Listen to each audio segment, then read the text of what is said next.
Apakah kalian seorang detektif? Gue mau kalian tebak siapa pelaku sebenarnya dalam kasus misteri ini. Simak kisah ini dan temukan jawabannya.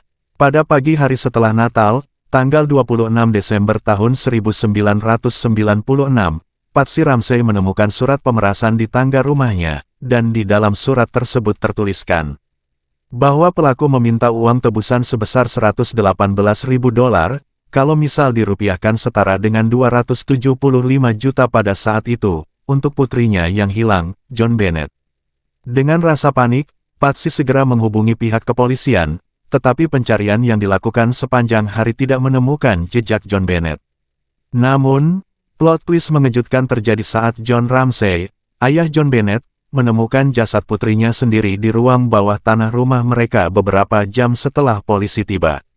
Ini bukan penculikan biasa. Sang ratu kecantikan kecil ditemukan tewas mengenaskan di dalam rumahnya sendiri, menimbulkan misteri yang jauh lebih dalam dan rumit dari yang dibayangkan.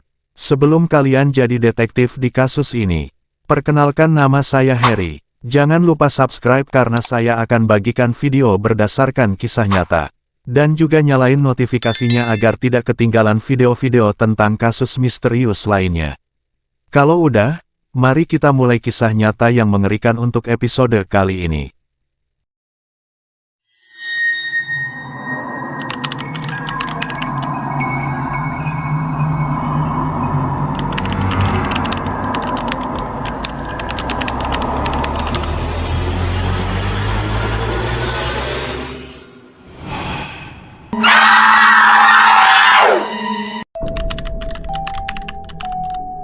John Bennett Patricia Ramsey adalah seorang gadis kecil berusia 6 tahun yang memikat hati banyak orang dengan kecantikan dan bakatnya di berbagai kontes kecantikan anak-anak. Lahir pada tanggal 6 Agustus tahun 1990 di Atlanta, Georgia, John Bennett adalah anak kedua dari John Bennett Ramsey dan Patricia "Patsy" Ramsey. Keluarga Ramsey, yang pindah ke Boulder, Colorado, adalah keluarga yang tampak bahagia, kaya dan harmonis. Patsy adalah seorang mantan ratu kecantikan, sangat bangga dengan prestasi putrinya di berbagai kontes kecantikan. Sementara John adalah seorang pengusaha sukses. Kehidupan mereka berubah drastis pada malam Natal tahun 1996. Kejadian awal, pada pagi hari setelah Natal, tanggal 26 Desember tahun 1996, Patsy Ramsey menemukan surat pemerasan sepanjang 3 halaman di tangga rumahnya. Surat tersebut tertuliskan bahwa pelaku meminta uang tebusan sebesar $118.000 misal dirupiahkan setara dengan 275 juta pada saat itu, jumlah yang hampir sama dengan bonus tahunan John. Surat tersebut ditulis dengan tangan dan mengandung berbagai detail-detail yang sangat aneh, termasuk petunjuk agar keluarga John tidak menghubungi pihak kepolisian. Namun, karena sang ibu merasa sangat panik dan tidak sabar, ia segera menghubungi polisi dan melaporkan John Bennett sebagai anak hilang pada pukul 5.52 pagi. Singkat cerita, setelah beberapa jam melakukan pencarian tanpa hasil, John Ramsey dan seorang teman keluarga memutuskan untuk mencari lagi di dalam rumah. Sekitar pukul 1 siang, John menemukan jasad John Bennett di ruang bawah tanah.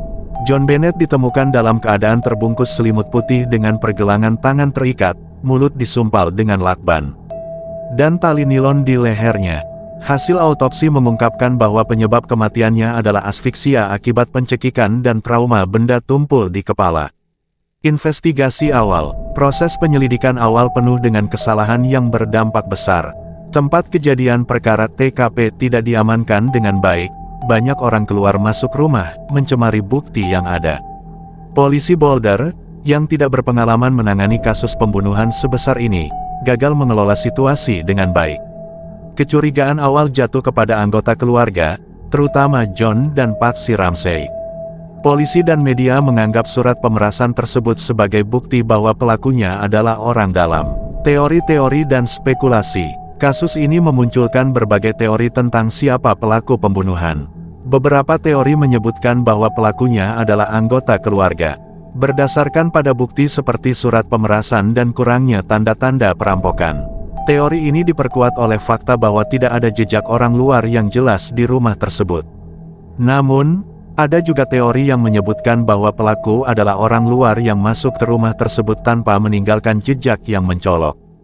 Teori ini didukung oleh jejak sepatu asing yang ditemukan di dekat jasad John Bennett dan bukti DNA yang tidak cocok dengan anggota keluarga. Selama bertahun-tahun, penyelidikan terus berlanjut dengan banyak liku-liku.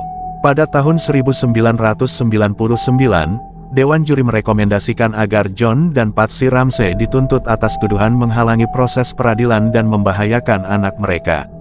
Namun jaksa menolak mengajukan tuntutan karena kurangnya bukti yang kuat. Pada tahun 2008, kantor Kejaksaan Boulder secara resmi membersihkan keluarga Ramsey dari segala tuduhan. Setelah analisis DNA baru menunjukkan bahwa DNA yang ditemukan di pakaian John Bennett tidak cocok dengan anggota keluarga. Kasus yang belum terpecahkan. Hingga hari ini, pembunuhan John Bennett Ramsey masih menjadi misteri besar.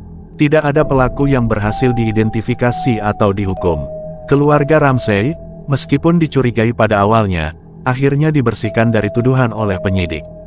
Kasus ini meninggalkan dampak besar pada keluarga Ramsey dan masyarakat luas, menyoroti kelemahan dalam sistem penegakan hukum. Banyak yang berharap bahwa dengan perkembangan teknologi forensik yang terus berlanjut, suatu hari nanti kebenaran tentang pembunuhan John Bennett akan terungkap. Tragedi yang menimpa John Bennett Ramsey adalah salah satu kasus kriminal yang paling dikenal dan belum terpecahkan di Amerika Serikat. Keadilan bagi John Bennett belum terwujud, namun harapan untuk menemukan kebenaran tetap ada. Kasus ini mengingatkan kita akan pentingnya memperbaiki sistem hukum dan penegakan hukum, serta pentingnya terus mencari kebenaran demi keadilan bagi semua korban. Dengan menjaga cerita ini sesuai dengan kebijakan dan fokus pada fakta-fakta yang ada, kita dapat mengenang John Bennett dengan cara yang menghormati dan mengedukasi masyarakat tentang pentingnya keadilan dan kebenaran. Insiden memilukan yang dialami John Bennett Ramsey telah menyentuh hati dan memicu spekulasi selama bertahun-tahun. Meskipun banyak teori yang muncul, kebenaran tetap tersembunyi di balik bayang-bayang. Siapakah sebenarnya yang bertanggung jawab atas kematian tragis Ratu Kecantikan kecil ini? Apakah Anda memiliki teori sendiri? Bagikan pemikiran Anda di kolom komentar. Sebelum kita akhiri cerita ini, saya ucapkan terima kasih telah menonton dan menyimak cerita ini sampai selesai. Jangan lupa untuk like, share, dan subscribe agar tidak ketinggalan cerita-cerita menarik berikutnya. Jika kamu punya permintaan tentang kisah nyata yang ingin dibahas di episode selanjutnya, tulis di kolom komentar ya. Sampai jumpa di video berikutnya.